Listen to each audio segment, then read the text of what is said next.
Hi, CistReactZ. How you doing? Did you know that 70% of you guys are not subscribed? Also, did you know that I am living in those 70%'s walls right now, and if you want me to stop, you'll hit that subscribe button? What is up, you awesome kisters? It's CistReactZ, guys. Today we're reacting to Game Theory FNAF The Rise of Afton Ultimate Timeline. So make sure you guys hit the like button, subscribe to Game Theory, and comment down below. Let's get into this bot.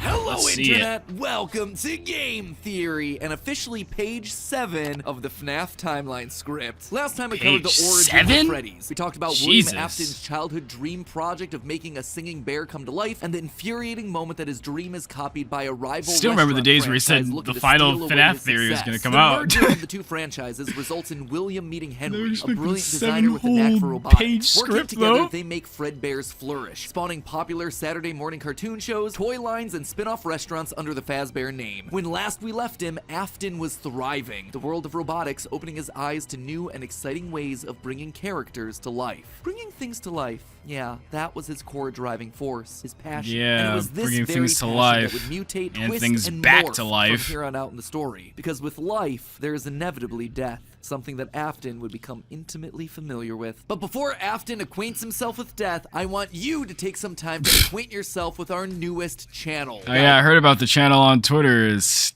what was it, Style Theory or something like that? All right, let's get back into it. Mink. Oh, right on the dot. Chapter 2, the Afton era. Business was booming with two whole restaurant franchises running: Fredbear's Family Diner and the newly opened Freddy Fazbear's Pizza. Together, William and Henry had been able to take the hybrid suit idea and make it into a reality. They called their new invention the Spring Lock suit. And fittingly enough, it was symbolic of the partnership between these two men. A human suit as designed by William that could become a freestanding Henry-style robot. But because it was still new tech with kinks to work out, the rollout was limited. I still can't believe they kept those death traps around. All of this meant that William was busier than ever. He didn't have time to be a full-time Ironic, I call them death traps. He designed a nanny cam system where cameras and speakers were hidden throughout the neighborhood, as well as in his youngest son's favorite toy, Psychic Friend Fredbear. Oh no, Psychic Friend Fredbear. But since cameras just weren't enough to raise a kid, he also left childcare duties to his eldest son, Michael. There was just the reference all these years. Michael was far from the best babysitter. He tormented his younger brother by jump-scaring him with a foxy mask and constantly left him behind. William watched all of it from his cameras. Kids would be kids. Tomorrow was Bros on record.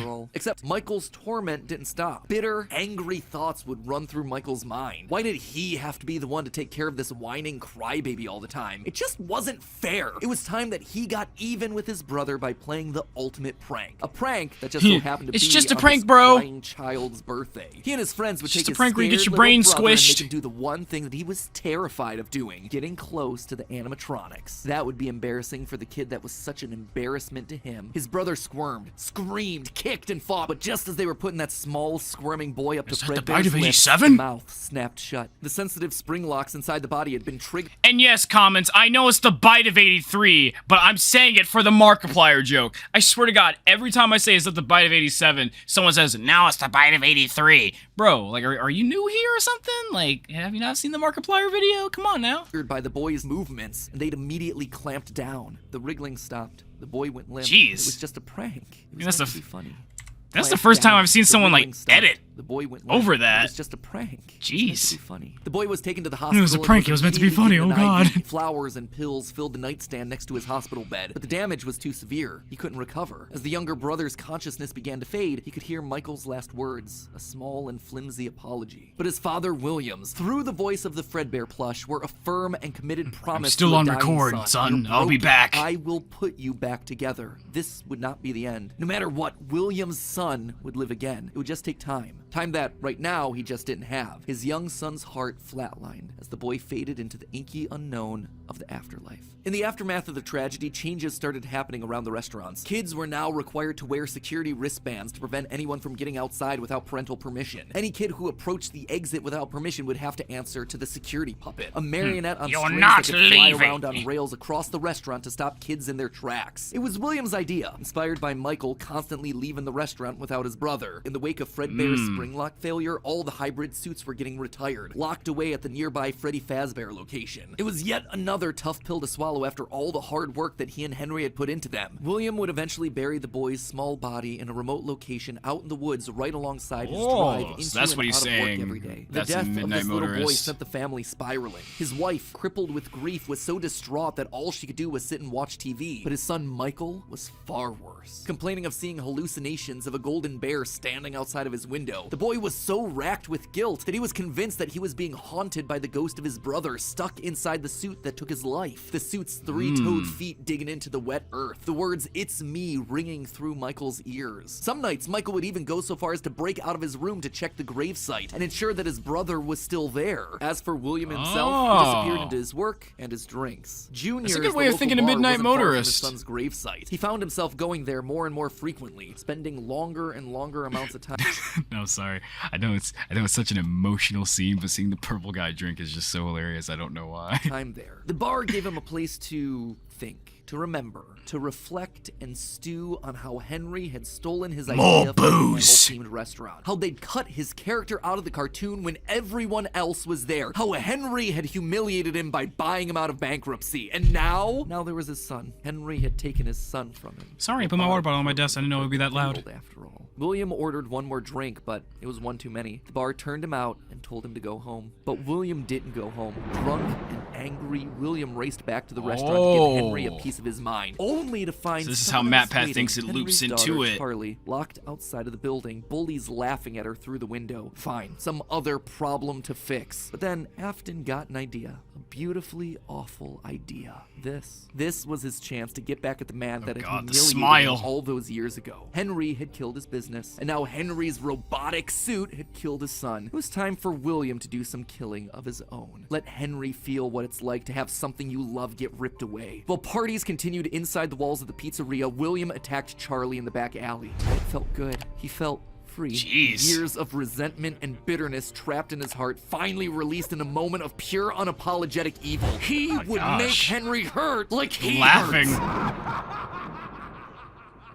All right, so this is how Matpat thinks the motive comes. Body and drove home, forced to confront Nah, his family. that's like a good way to like pull together why he did this in the first place. It's more than the games ever gave us. Bro just came in out of nowhere in a FNAF 2 gameplay or a FNAF 2 death minigame and just killed someone and left. Like, Problems later that night. No motive, Paul just left. Also a little excited by what he had just done. Charlie's death would remain on the books as a random act of violence. And though Henry had suspicions about William, there was no physical evidence, nothing that could link him back to the crime. In the weeks that followed, Fredbear's family diner would close for good. 2 high-profile deaths around the restaurant with 2 grieving owners in such a short period of time was just too much bad press to handle. Besides, Freddy Fazbear's was still open, and it was the newer restaurant anyway. All the equipment from the diner, including the old yellow suits and security puppet, would get retired to that location. Out of And order. there they would sit for 2 uneventful years. The rest of 1983 and 1984 were spent quietly grieving. Freddy Fazbear's Pizza and the new cast of characters were a hit. Tragic memories of their yellow predecessors quickly faded. Afton kept a low profile and buried himself in work and research, quickly reaching Henry's level of engineering and even surpassing him. And while Henry slowed down to grieve, Afton kept going, even starting his own company, Afton Robotics, for all those pet projects that were a little bit too experimental for the regular operations of the pizzeria. The first of these experimental projects was a secret workshop under his house, a veritable bunker, which allowed him to work while still monitoring his kids via hidden security cameras. 1983. A passcode that served as a constant reminder of why the cameras were so important. Is that what you type why in he was so you can down see the there in cameras? first place. This That was a good- all to it was a fulfill good way the to put promise that in he had there. made to his son, right? I will put you back together. This was for him. All for him. Right? But cameras weren't enough. He needed to solve the runaway Michael problem. He had to keep him in the Runaway house. Michael He is couldn't crazy. have another one of his kids wind up dead inside of an animatronic suit. So why not run a little experiment on Michael? You see, all this work with Henry had gotten Afton to start learning more about life. So he's saying the FNAF 4 stuff was Michael. What a fallible machine we as humans were. Oh Our God, the reality T-posing so Michael easy spin. to manipulate with a few sensory deceptions. Deceptions like sound. With just a few sounds, he had discovered that he could alter a person's vision. He could transform blank smooth plastic robots into lumbering, twisted nightmares. Nightmares far scarier than he could create with actual materials. They would appear organic, rotting, putrid, terrifying. These would be his means of keeping his son Michael in the house where he belonged. Was it extreme? Maybe. But then again, this was the boy who had killed his son. He would make him sorry. Jeez. Until Michael would grow up not only dealing with the memories of his own guilt, the hospital room, the pills, the flowers, the death of his brother, but also facing literal nightmares, illusions created by sound. Michael would never forget these either. Years later, as a security guard, he would still draw pictures of them inside of his logbook. But all of these extra projects meant that his home life suffered even more. He was an absent father and a non-existent husband, leaving his wife cold and alone. I never really thought about FNAF 4 like that. Bro, we've been Michael the whole time if you think about Matpat's theory then. Like, we've been Michael since he was in little diapers looking around his room with a flashlight, bro. And then he grows up going back to the locations. Why do you hide inside your walls? No, that is insane. When there is music in my halls. All I see is an empty room. No more joy, an empty I haven't heard this song in years. And despite her repeated demands that he leave his office and engage with the family, he refused time and time again, leaving her no choice but to leave. You burned down my house? You call that a house? It was like a morgue in there. You need to see your son. The baby isn't mine. Well, how's this?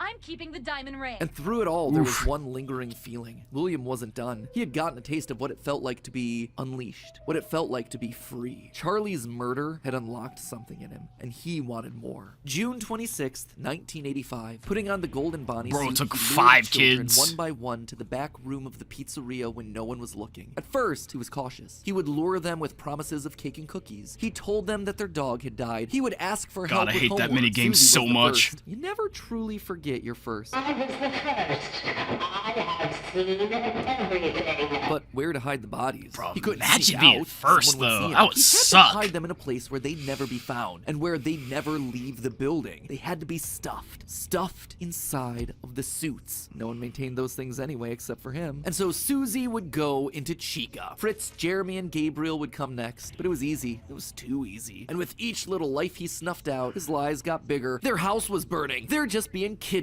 Until the last one where all pretense Jeez. was off. He let himself get violent. Too violent. I'll just wait for him after school, throw a bag over his head, hit him with a shovel, and drag him into the back of my car. The body of Cassidy was far more Wait. bloody and broken than any of the others. Weren't those lines from the,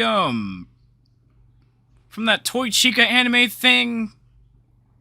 Was that supposed to represent Afton's thoughts? He'd let himself go too Is that what far. people think That about one- it? That one he shouldn't have killed. With no more active animatronics left, he shoved the body into the one suit that remained backstage. The long-forgotten yellow Fredbear, now broken and discolored with age. Broken, like Cassidy was broken, like his son was broken. Newspapers reported on this disappearance, naming the whole thing the missing children's incident. Police would even charge William with the crimes after finding security footage of the golden mascot suit luring kids to the back, but they couldn't convict him. They had no bodies, and his face had been hidden behind the mascot suit the entire time. What they had was circumstantial at best, and so he walked away a free man. But Henry knew the truth. In these Bro, like, no murders, he saw fingerprints his or daughter anything Charlie on the all suit? over again. Oh, wait, it's So like he the threw Afton 1980s. out of the company and shuttered the doors to the old pizzeria. Henry would keep the franchise quiet for 2 years. This would not happen again. This could not happen again. How could he protect the kids? Finally, he developed a solution. He would implement an even more extreme security system in the form of new animatronics. Toy animatronics, inspired by the toys that they had been selling years ago. But these guys, these were special. They were a new breed of robot with facial recognition abilities. But most importantly, they're all tied into some kind of criminal database, so they can detect a predator a mile away. All the original animatronics now riddled How Henry with managed age that is- were moved I don't to the know. new location. With a plan kinda in place, crazy, though. it was time to try once more. The year was 1987, and the new and improved Freddy Fazbear's Pizza was making headlines in local newspapers. Headlines that just so happened to catch the attention of William Afton. Freddy's was back, and without him? That was his idea, his character. Henry was, yet again, trying to cut him out of the picture. No. As long as these restaurants stayed open, William would always always come back. Then he noticed the phone number to apply at the bottom of the Nice article. way to get his $100 catchphrase. a week to apply call. Afton would go back, not as an owner or co-founder. He would go back in the one place that they would least suspect him, a lowly day shift security guard. And there it was, buried in the back of parts and services, mixed in with the old withered animatronics, was the golden rabbit. With the yellow security badge still on his chest, he used his crank to pull open the spring locks. It was time for Bonnie to give an encore performance. Someone used one of the suits. We had a spare in the back, a yellow one. Someone used it. Now none of them are acting right. From what I understand, the building is on lockdown. No one is allowed in or out, especially concerning any previous employees. When we get it all sorted out, Dang. we'll move you to the day shift. Our position just became available. 1987, 5 more kids. I would have never He went didn't back to know what work. felt I don't better, know getting why back he into the went suit back. after 2 long years of waiting, or knowing how devastating this would be to Henry the next morning. He didn't even try to hide his crime this time, just meant more blood on Henry's hands. He'd failed to protect the kids again. The restaurant had only been open for a few weeks, but William was sure that this would get it to close. Good, if he couldn't have Freddy's, no one would. Whenever a new pizzeria opened, he would be there. But as he sat in his bunker, something else started to linger in William's mind. He had seen something strange. The old withered animatronics, they had been wandering around the building, spurred on by the puppet. It was almost like those old robots were trying to save the kids. Save them? Save They them. couldn't, Yeah, the obviously, minigame. but still, how were they moving? It was almost like they had been given life somehow. Did he have something to do with that? The following day, the news would report a security guard getting bitten by one of the animatronics during the day shift. Was that bite meant for him? William's curiosity was stronger now than his bloodlust. He had to learn And that's more, how but Remnant came how? into his There head. was no way he'd ever be able to get inside another Freddy's pizzeria. Heck, there was practically no way a Freddy's would ever open again. He needed to create something new, something brand new. He needed to create his own pizzeria. Due to the massive success, and even more so the unfortunate closing of Freddy Fazbear's Pizza, it was clear that the stage was set, no pun intended, for another contender in children's entertainment. Circus Baby's Pizza World. This would be the place where he could continue his work. No longer just murdering, experimenting. He needed more kids, and he needed them Bro alive. created a whole And knowing that he experiment couldn't show his underground. face on the restaurant floor, he needed a way of remotely capturing his victims and preserving Still them can't for his believe that. work. With that goal in mind, he designed a new breed of animatronic. Their endoskeletons fluid and flexible. He equipped them with sound lures that could mimic voices. They could isolate children. They could incapacitate and contain them with zero direct input from him. It was brilliant. He was brilliant. Far beyond the simple bars and wires of Henry's designs. And the characters he chose for this were uniquely his. His new roster wasn't going to be tainted by Henry's disgusting barnyard bird. Instead, it was back to his characters, his creation. I like how he's perfectly Freddy, simulating Bonnie, the inside Foxy, of William's as well as head, two too. special ones. I like the it. first, Ballora, was an homage to the woman who left him. Now she would never How leave him jealous he would again. feel The in his second, head. The titular baby was designed with his Narrating's baby great. in mind. Elizabeth, his youngest child. She would always be Daddy's little girl, the one that listened to him, the one that obeyed until the day that she didn't. Daddy, why won't you let me play with her? She's so pretty and shiny. Didn't you make her? She got turned into a meatball for real.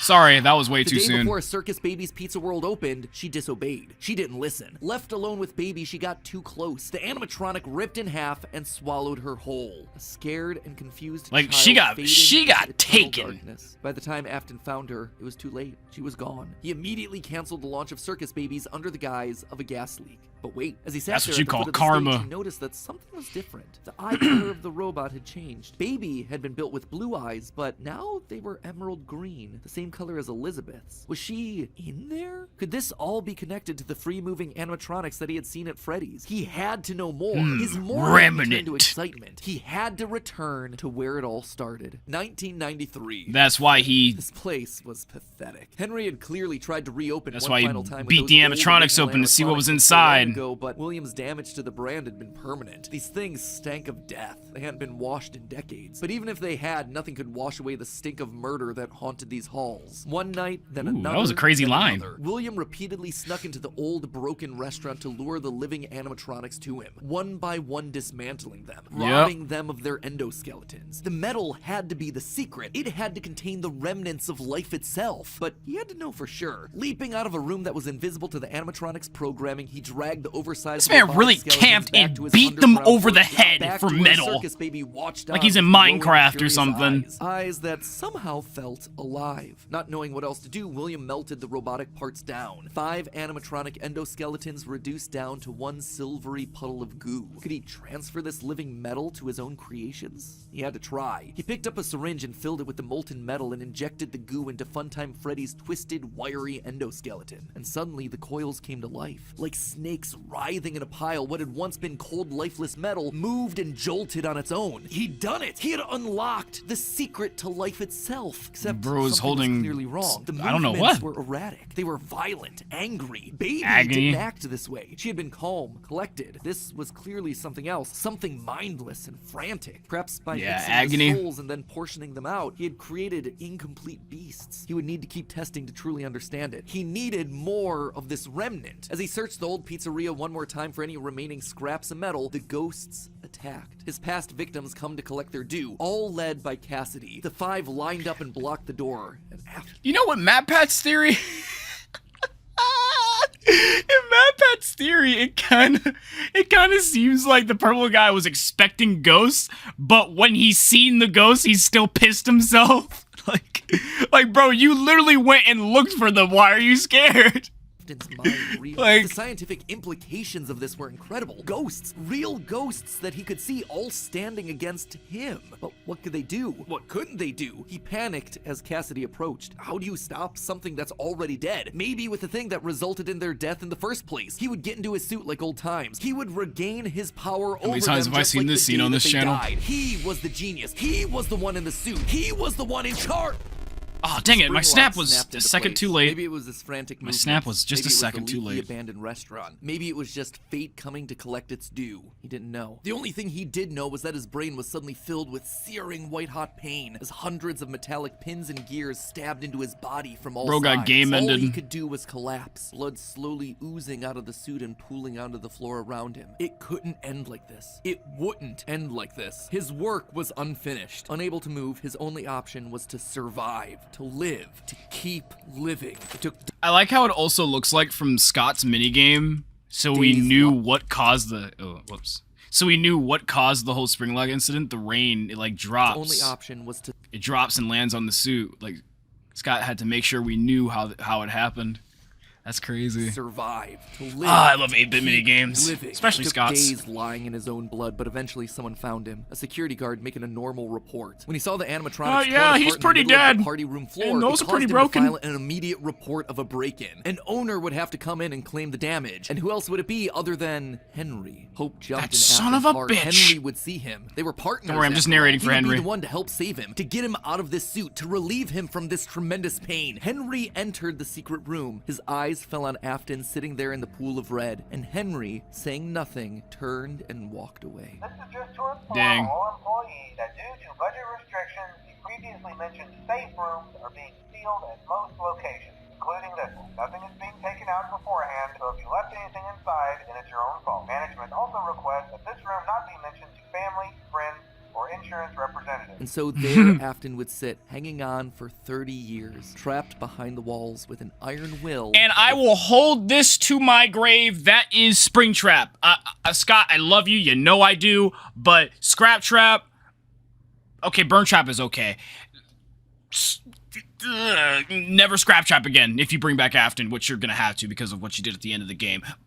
Never bring back Scrap Trap again. That was trash. I'm sorry. I love you though, Scott. I love you though. End of this part. I say this part because it's not officially the end of the Afton era just yet, but this just felt like a really solid stopping point. I will hold that to my grave. Forever. Okay, so most of this is things that we already knew, stuff that's been established and reestablished time and time again by the games. That said, there are two things that I absolutely have to. Okay, if there's one thing I do like about Scrap Trap, you can't see like William Afton's bones like inside the suit, I think, if those are his bones and not the suit just like wilting out and rotting out. Address. The first and biggest like you can see his forehead of his skull or something, I think. Elizabeth's death. To me, evidence in game seems to suggest that it was meant to come before the crying child's death in 1983. The biggest clue to this is that the crying child saw something. Remember what you saw is the phrase that's repeated over and over again by psychic friend Fredbear, aka William Afton speaking through a walkie-talkie in the Fredbear plushie's stomach. But what what did he see? Well, I think we can tell based on how the nightmare animatronics are visualized. They have mouths in their stomachs, just like Baby ripping in half at the waist to swallow a kid. There's also the empty girl's room, one presumably left behind by a dead sister. And lastly, it explains why he's scared, and more specifically why Afton wants him scared. He needs his kids to stay away from the animatronics. He doesn't want them getting too close because the last time one of his kids got too close to a robot, his daughter died. That's then why he sets up the nightmares, to scare both Mike and the crying child away from the animatronics from that point forward. That's why books like the character encyclopedia He really just stopped Twitter from yelling at him in the video. That's crazy. Right, suggests that we play as the crying child in FNAF 4. That's why he has a nanny cam following the crying child everywhere, so he can keep tabs on his kids when they're out of his sight. He can't let another Elizabeth situation happen. The death of Elizabeth also gives William Afton extra motivation for killing. He's a grieving father. His daughter was taken away from him, so Charlie should die as well. He's lashing out at the world after losing his kids. And again, we know that at least one of his children had to have died prior to Charlie's death, based on the mound of dirt that we see in Midnight Motorist. It also allows circus babies to open and close earlier in the timeline, official art? which is how you Kinda wind looks cool. up with Funtime Foxy appearing as Mangle in the FNAF 2 location. Basically, Elizabeth dying first has everything it needs to fit, except for the most important thing, the murder weapon. Why would Afton be building an animatronic with a giant claw in its stomach so early in the timeline? At this point, he just has no motive. It just doesn't make sense prior to 1983. At this point in the story, he hasn't killed anyone, and we know for a fact that the missing children's incident is 1985. So Elizabeth's death coming before any of those events just doesn't work, hence why I placed it where I did in the narrative timeline. Afton's death here is also a bit tricky. We know that he returned to the FNAF 1 location to break down the original animatronics in order to harvest their remnant. We know that he melts down 5 things to become one thing. Candy Cadet makes that very clear. So the 5 things are the 5 endoskeletons from the various animatronics. That would be totally fine if it weren't for one huge problem. On his 5th visit to the pizzeria, Afton gets spring locked. So either the 5 becoming 1 starts in 1993, but then finishes 30 years later when he re-emerges from the wall to add the last endoskeleton to his pile, or he's had himself some reason to return to the original location after harvesting all the stuff that he can. It's not ideal, but it's the one angle that makes the most sense. And with that, this next chapter comes to a close, thereby leaving us with 5 more games to cover and another 40 plus years of Fazbear history to recap. Ooh, when you put it that way, something tells me that this might balloon into 4 parts. Ugh, That's something you haven't done before, until Matt. Then, my Faz You heads, got this. congratulations, Matpat clears you've the made lore. it through a massive upload. And hey, if you are still looking for more to watch, then check out the other 5.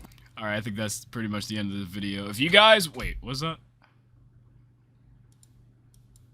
Oh, I guess that's a whole thing. If you guys want to see part 3 of this when it drops, hit that like button, comment down below what you guys think about this theory and all that stuff, and I will see you awesome kissers later. Peace out. It was a pretty great theory.